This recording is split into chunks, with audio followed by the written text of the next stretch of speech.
ಕಾರ್ತವೀರ್ಯ ಕಾರ್ತವೀರ್ಯ ಸೋಮವಂಶದ ದೊರೆ. ಆತನು ಸಾಕ್ಷಾತ್ ದತ್ತಕೃಪೆಯಿಂದ ಹುಟ್ಟಿದವನು. ಆತನು ಸ್ವತಃ ದತ್ತನ ದೊಡ್ಡ ಭಕ್ತನಾಗಿದ್ದನು. ಆತನಿಗೆ 1000 ತೋಳುಗಳು ಇದ್ದವು.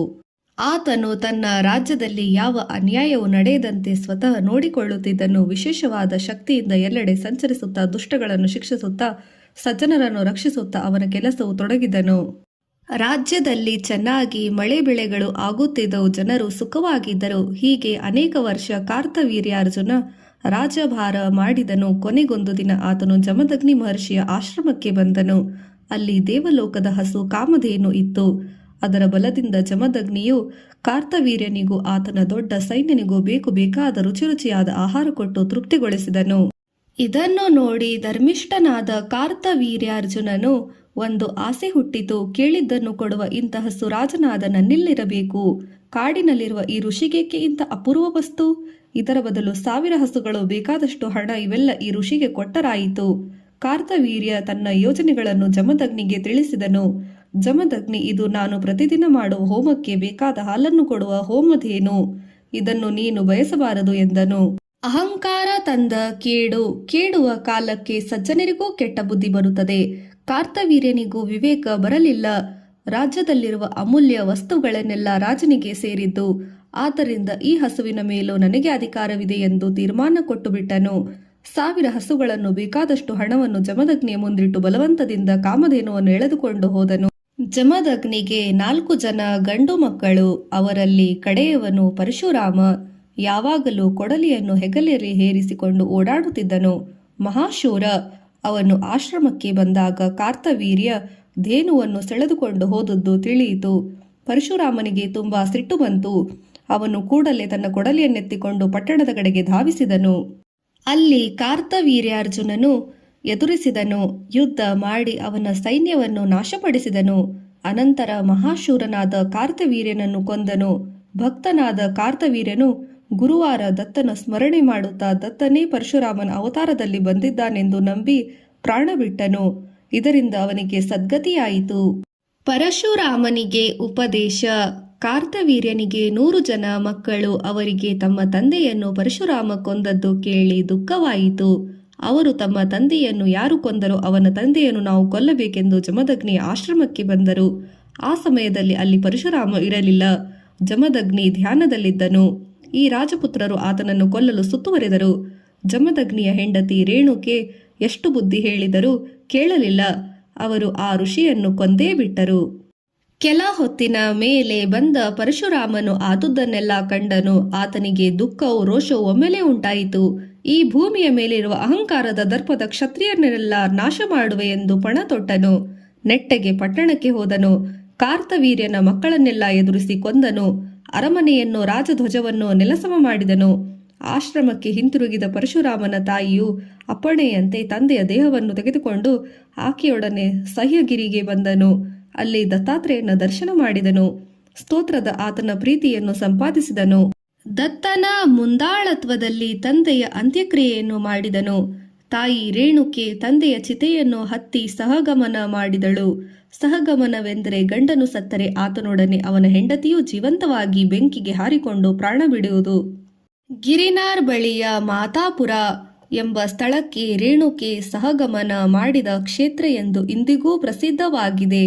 ಅಲ್ಲಿರುವ ಮಾತೃತೀರ್ಥ ಪರಶುರಾಮ ನಿರ್ಮಿಸಿದ್ದು ಬಹಳ ಪವಿತ್ರವೆನಿಸಿದೆ. ಅಲ್ಲಿ ರೇಣುಕೆಯ ಮಂದಿರವಿದೆ.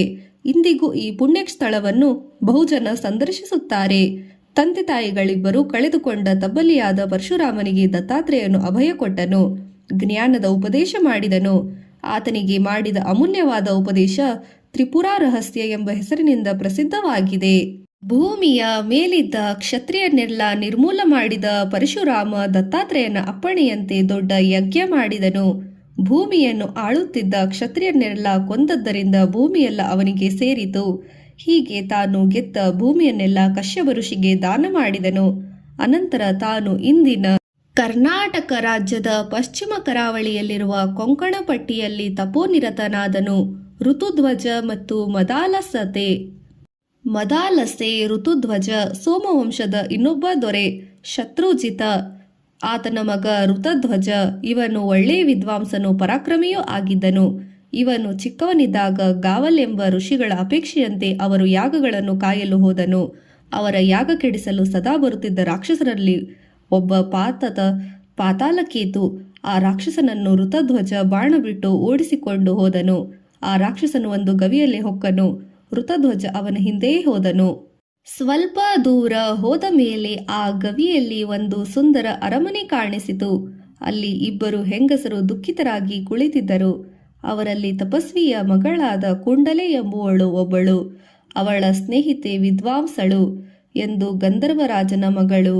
ಮದಾಸಲೆ ಇನ್ನೊಬ್ಬ ಮದಾಸ್ಲಸೆ ಆ ರಾಕ್ಷಸನ ಪಾತಾಳಕ್ಕೇದು ಹೊತ್ತು ತಂದಿದ್ದನು.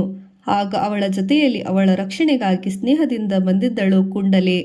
ಋತುಧ್ವಜನನ್ನು ನೋಡಿ ಮದಾಲಸೆಗೆ ಅವನಲ್ಲಿ ಪ್ರೀತಿ ಉಂಟಾಯಿತು. ಕುಂಡಲೆಯ ಸೂಚನೆಯಂತೆ ಋತುಧ್ವಜ ಅವರಿಬ್ಬರು ಅಲ್ಲಿಂದ ಬಿಡಿಸಿಕೊಂಡು ಬಂದನು. ಕುಂಡಲೆ ಮದಾಲಸೆಗೆ ಋತುಧ್ವಜನಲ್ಲಿ ಒಪ್ಪಿಸಿ ತಂದೆ ಬಳಿಗೆ ಹೊರಟು ಹೋದಳು.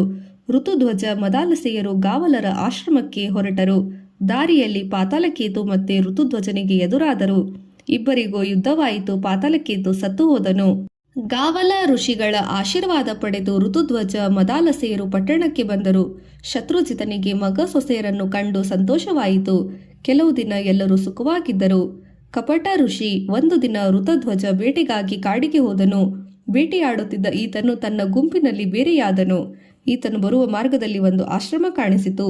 ಇದು ಪಾತಾಳಕೇತುವಿನ ತಮ್ಮ ತಾಲಕೇತು ಎಂಬ ರಾಕ್ಷಸ ತನ್ನ ಮಾಯೆಯಿಂದ ಕೊಂಡಿದ್ದ.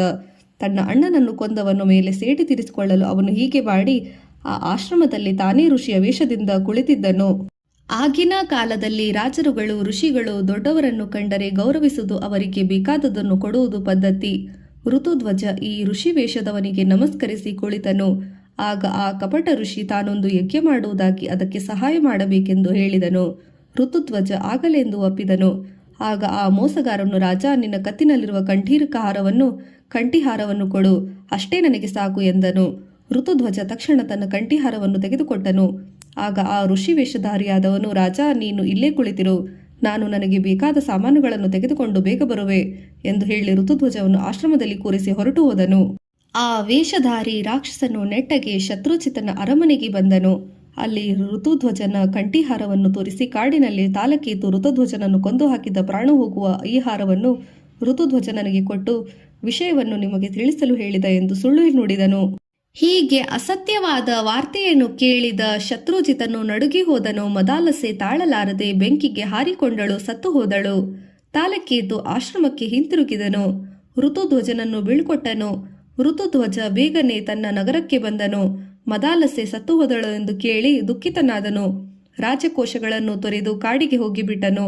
ಅಲ್ಲಿ ನಾಗಪುತ್ರನೊಬ್ಬನ ಸ್ನೇಹವಾಯಿತು.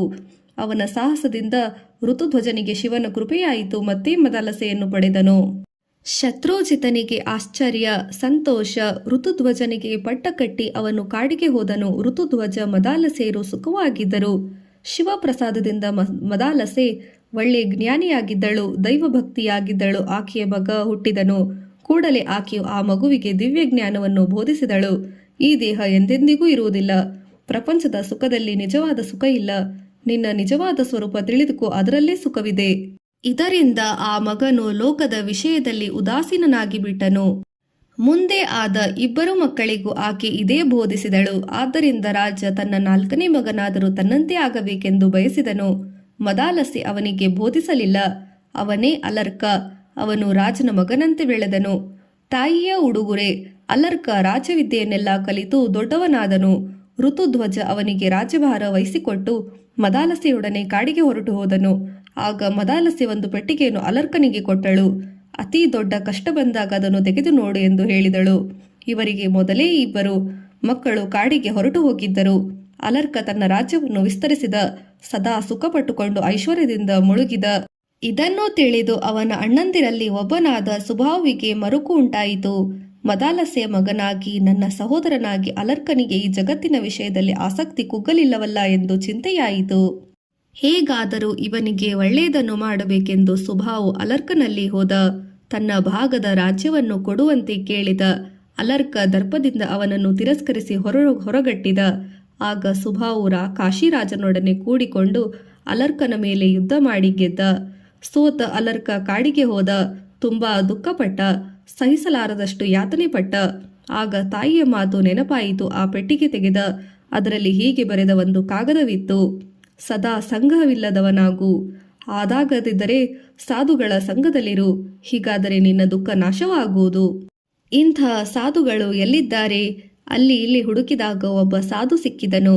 ಅವನು ದತ್ತಾತ್ರೇಯಾಶ್ರಮವನ್ನು ದಾರಿ ತೋರಿಸಿದನು. ಅಲರ್ಕ ಸಸ್ಯಗಿರಿಯಗೆ ಬಂದ. ದತ್ತಾತ್ರೇಯನ ದರ್ಶನ ಮಾಡಿದ. ಆತನ ಸೇವೆ ಮಾಡಿದ. ಸಂತುಷ್ಟನಾದ ದತ್ತಗುರು ಅಲರ್ಕನಿಗೆ ಉತ್ತಮ ಜ್ಞಾನವನ್ನು ಉಪದೇಶಿಸಿದ. ಇದರಿಂದ ಅಲರ್ಕನಿಗೆ ಹರ್ಷವಾಯಿತು. ಪ್ರಪಂಚದ ವಸ್ತುಗಳಲ್ಲಿ ಆಸಕ್ತಿ ಕುಗ್ಗಿ ದೇವರಲ್ಲಿ ಆನಂದ ಒಂದಾದ. ಹೀಗೆ ಅಲರ್ಕನು ದೇವರ ಆನಂದ ಪರಮಾನಂದದಲ್ಲಿ ಒಂದಾಗಿ ಬಿಟ್ಟ.